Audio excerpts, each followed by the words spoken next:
Now, to talk more about this, we're joined by Dr. Raymond Perrier from the Dennis Hurley Centre. Good evening, Doctor. Thank you very much for joining us on the program. Let's start with just your interventions as the Dennis Hurley Centre. Evening. Let's just start with those interventions of the Dennis Hurley Centre in assisting homeless people. What do you do? So we provide food for homeless people, we provide primary health care, so a clinic and access to ARVs and TB medication. We help people replace their IDs, get them signed up for grants if they're entitled to them, and also get them into training programs and into employment. The key thing, though, is we treat homeless people, not as litter or as a problem to be solved. Then to the matter at hand, residents have taken it upon themselves to remove the homeless from their neighborhoods. We actually spoke to a resident last week who actually said that most of the crime in the neighborhoods is always committed by the homeless, who they believe are also involved in drug activity. Your views on just this take on the homeless? So it's certainly true that there are homeless people who are criminals and there are homeless people who are drug users. But not all homeless people are criminals, not all homeless people are drug users. And yet the approach of the municipality is to treat everyone as if they were criminals, as if simply being poor makes them criminals. So rounding up people, taking their belongings, destroying their belongings, preventing them from accessing the services that are available, and then moving them around the city. Because, of course, at the moment, when the municipality moves people, they're not moving them to anywhere, and so they simply move the problem to another area. So businesses in one area are pleased because homeless people have been moved, and businesses in another area complain because the homeless people have popped up there instead. But they seem to want to they've decided on a permanent solution this time around because they intend to build a facility outside of the city to house the homeless. Where do you stand on just that decision?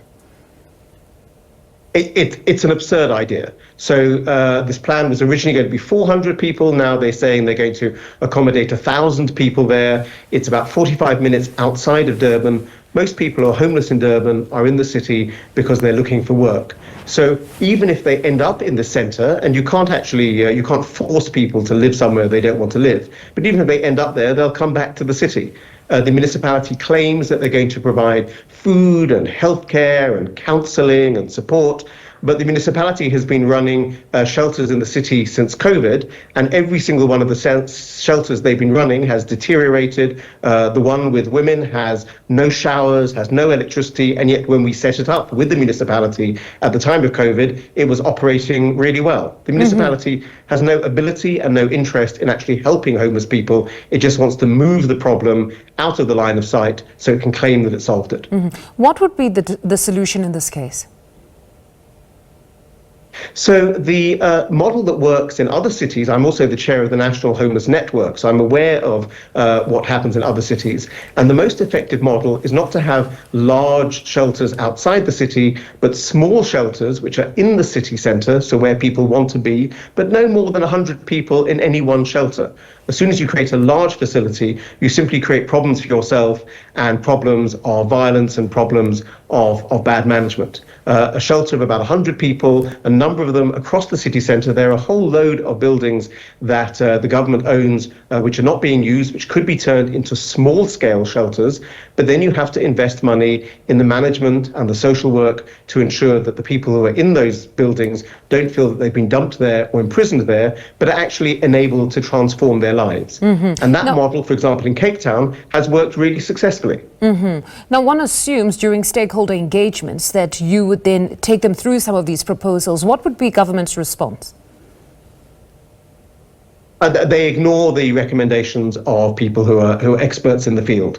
They don't listen to us, or they involve us at the last minute so that they can claim that they have undertaken consultation. But most importantly, they've done no consultation at all with homeless people. So they're trying to solve what they see as a problem, rather than working with the community themselves to find out what do they need and what will they respond to.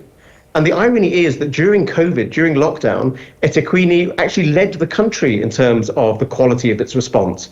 But sadly now the municipality isn't interested in solving a problem. It just wants to clear it out of the way. Doctor, and spend a lot of money doing so as well. This isn't a cheap option. It's actually a very expensive, it's a very wasteful option. And I can't see why they would spend tens of millions of rand on something which they know will not work. Their own research shows that it will not work.